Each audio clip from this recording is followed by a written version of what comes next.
So I'm Eric Baraka. I'm the CEO of Nuxeo, and we are a software company doing a content management platform to help usually large organizations build applications and managing content. And it's Tebow, which is our... I'm pre-sales engineer and a technology evangelist. No, it's serious. At Nuxeo. So I'd like to take a step back, and so you may have heard a lot of, or seen or used a lot of content management products, and it's used in a lot of different ways. So I'd like just to explain you how we see content, how we consider it, and how we leverage or help you do stuff with that. So the first thing is that content usually it's like files and metadata. That's if you use SharePoint, it's sad for you, or Documentum, and it's tough too. You have files, and then you have a bunch of metadata around those files to manage those files. The thing is, it works when you have all the content you create in your organization done as files, like with Word. But the thing is, right now, like since 15 years, you have more and more web applications, and the content you create when you work is actually structured content. So it's not, you don't have any more, or it's not captured as files directly, and you don't really have any big difference between that content, this structured content, and metadata. So we're trying to see that content in different ways, and I think a good way to see that is to compare it to data. So everybody knows when you see data. And the way we see it is that when you talk about data, you say harvest, you say analyze, segment, transform, input, output. That's machine stuff. When you have content, it's stuff that you use as a person, as a human, to collaborate, work. That's content you say you're gonna create. You will collaborate upon. You want version it, distribute it, share it, exchange, transmit. When you say those words, you should cause. That's you manipulating content. So the easiest way is like you have information in your brain. When you want to transmit that to somebody else, you create content. That's the easy one. When you have financial transactions in database, that's financial transaction. When you actually want to use that, you create statements, invoices, case. You create stuff that you can manipulate. That's what you manage. When you have machine logs, what you create from machine logs is like dashboards, reports, alerts. The thing you get from those machine logs and you can act upon, that's content. That's what we can help you manage. So we help developers create applications for managing that content, for creating, distributing, collaborating upon that content. And again, if you're a developer that's using like Documentum or OpenText, you should also call us because it's much easier.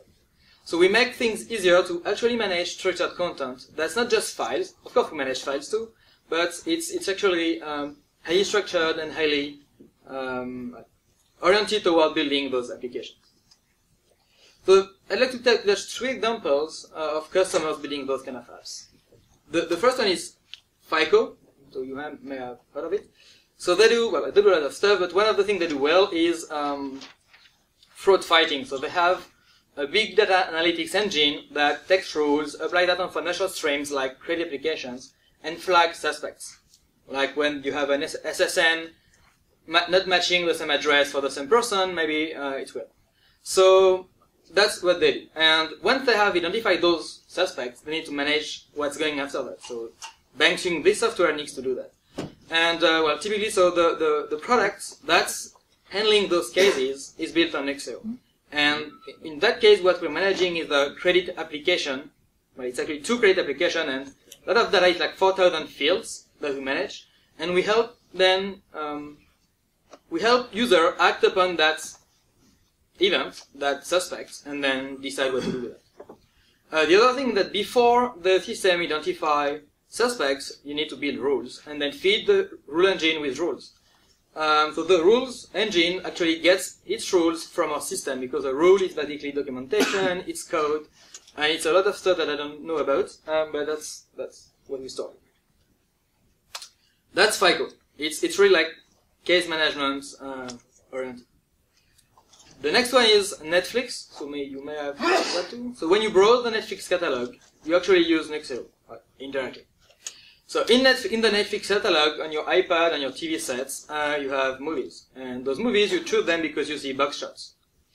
And actually those box shots, it may seem simple that you can get box shots from a movie into your iPad, but it's actually very complicated. It's like a 25-step workflow that help Netflix or let Netflix get data from the studio, get raw sources, raw pictures from the studio. Then there are creative teams creating box shots that will be published into the Netflix catalog. And then we need to get approval, external and internal approval, because the studio needs to approve. And then, as now they're going international, you multiply basically every movie by the number of devices, like 10 or 12, and the number of countries that are broadcasting, like 10. So it's a lot. Well, languages at least. So it's a lot, and that's how they manage that. And it's fully integrated with their ERP, so they get stuff from the ERP, then it goes to Nuxeo. We create tasks and, well, a lot of things, and then they start provisioning the movies so you can get the new movie very fast in your iPad. And the last example, which same Netflix, it's a content management problem. You may not see that at first, but it's a lot of workflow and a lot of treasured content. So the next one is Netflix. Jepson, Boeing. So they do airplanes. And when they sell an airplane, well, when you buy an airplane, if you buy one, it's full service. So it's not just the airplane, which you get full service with all the stuff. And one of the service is that they need to provide flight bags to pilots. So flight bags, I don't know, that's what I say. I've never seen one, but that's the information you need to take off and land on airports. At least. And in those flight bags, it needs to be updated by FAA regulation every month. And up to now, it was either a big bag with paper, so it's hard to update because you have to get the paper to the person anywhere in the world every month, or you can get onboard computers, but then to update, you need to change a hard drive literally. And changing an hard drive, sometimes it's a little difficult. So we helped them, and they created an application for provisioning content on iPads. So now they give iPads, like American Airlines, they published that recently. Now AA pilots have iPads, and that's where they get the content. And the ground system that's distributing this content to iPads is built on Nuxeo. That's what we do. We have a lot of other customers, like 200.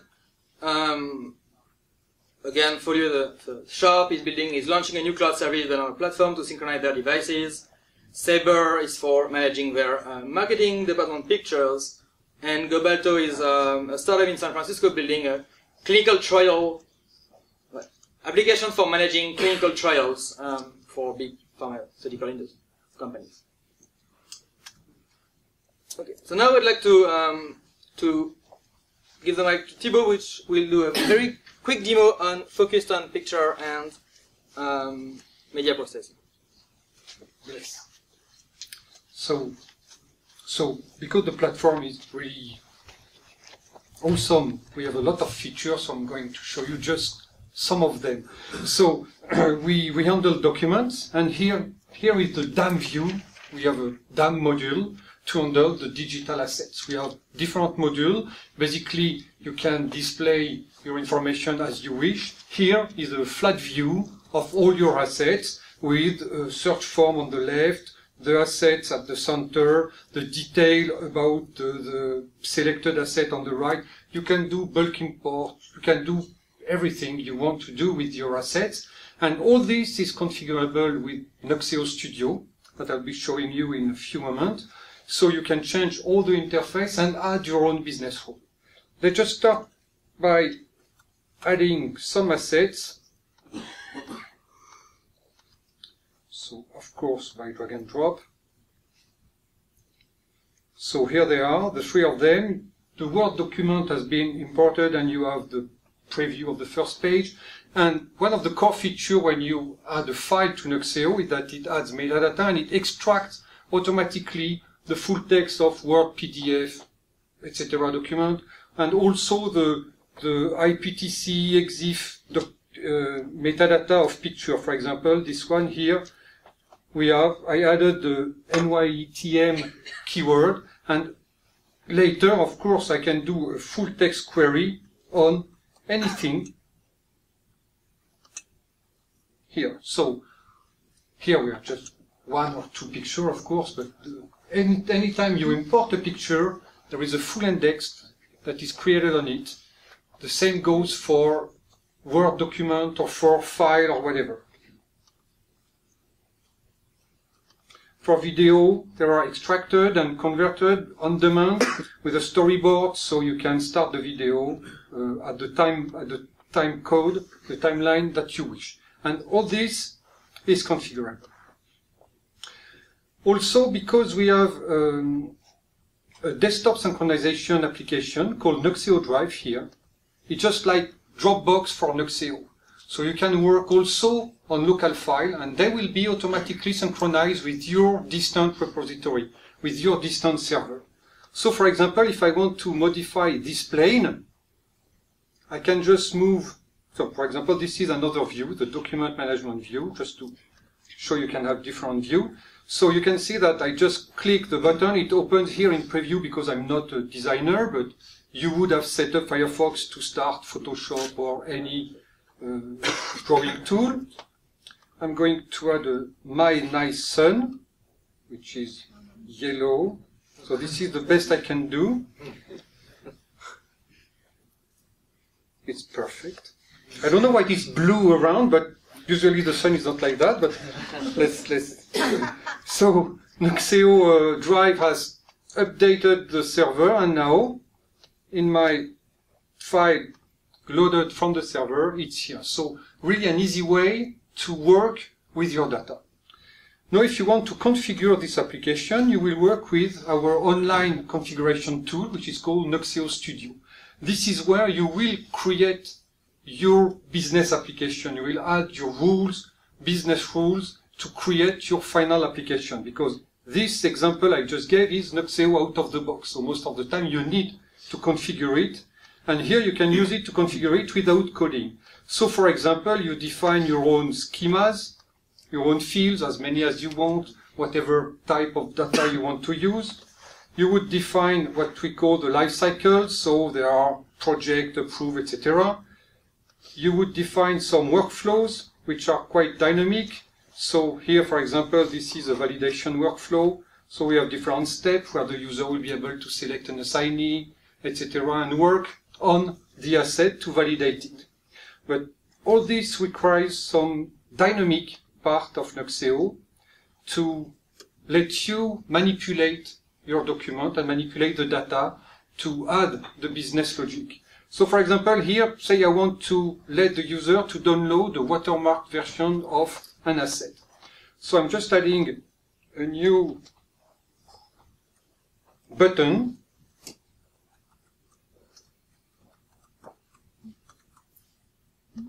You can put it wherever you want in the interface. And then I'm saying that I want to see this button only for pictures. I'm going to be short, 4 minutes. I'm going to speed up and create the chain. Sorry. So this is where you build the logic. So you just drag and drop some operation from the left to the chain on your right. So here I'm just setting, I have a document, I want to get the picture, get document file, I want to convert it and to add a watermark. So this is a bit more, requires some more, but I can't speak and click at the same time. So this is just to show you that you can have dynamic values. Here I will be inserting the date. And then I'm downloading the file. That's it. So it's saved.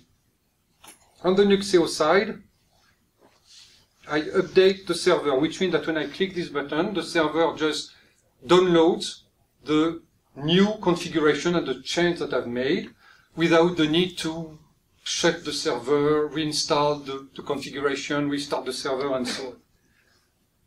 And after some seconds, I have my button, which I can give it an icon that I want. You can see that if it's a video, I don't have the button.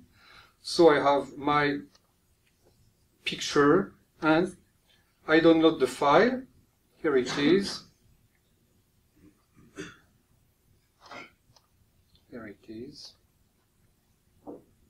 With the watermark on the bottom left. So you could add any business logic you want to your application.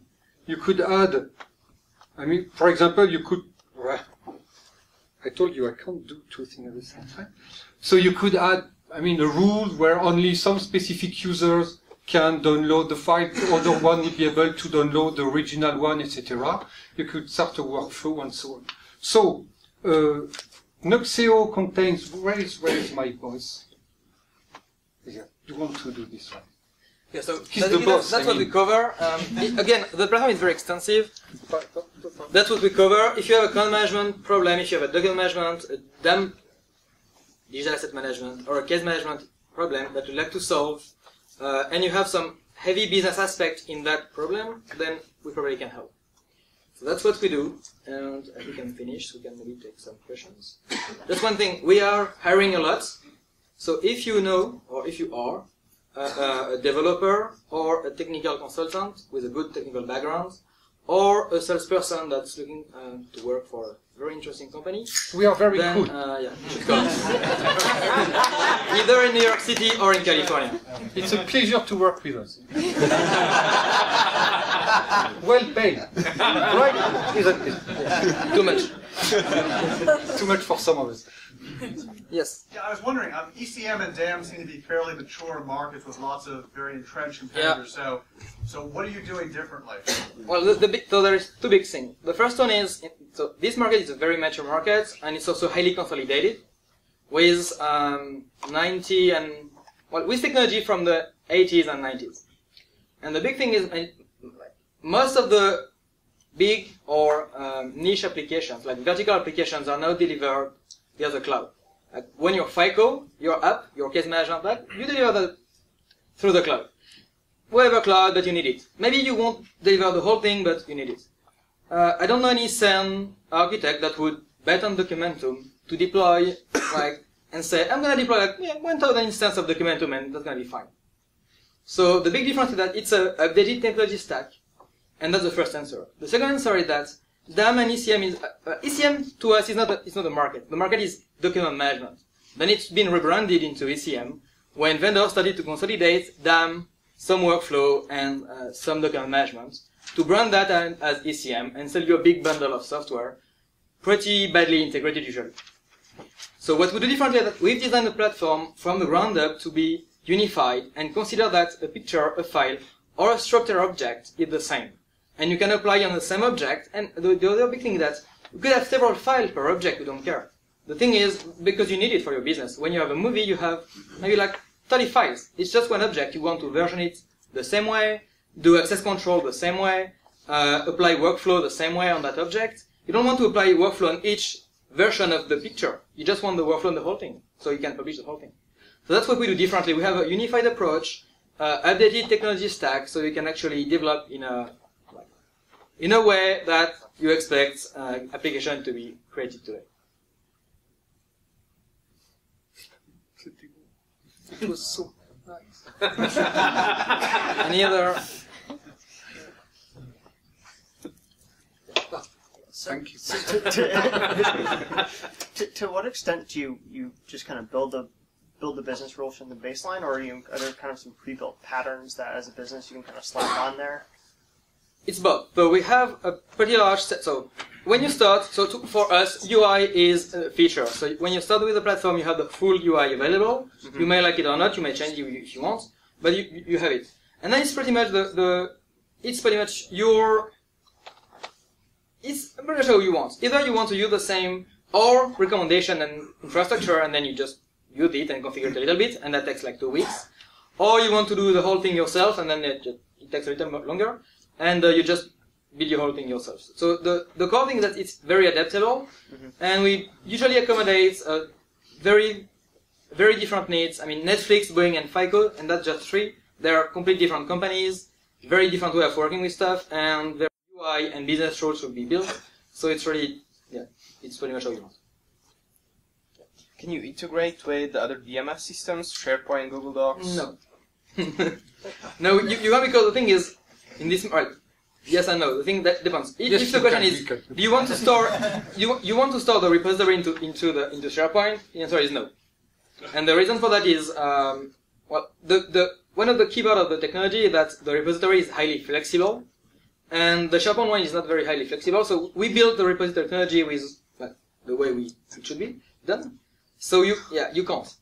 What you can do though is use SharePoint for file sharing, and that works well.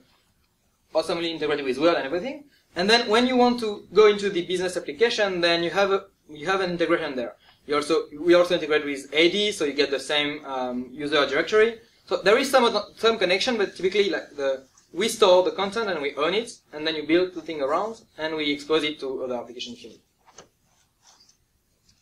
You have a lot of US clients, but you're French, obviously. Which is fantastic. Oh, cool. But, how did you notice that? and who's responsible for your sales and business development? Yeah, so I'm French. Good point. I mean, that's okay. I can't change it anyway, so I do my best.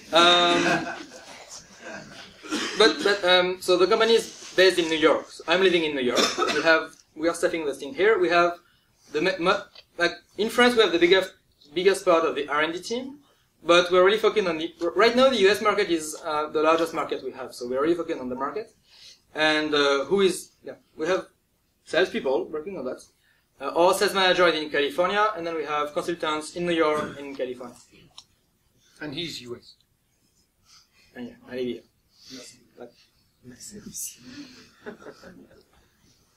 Thank you very much.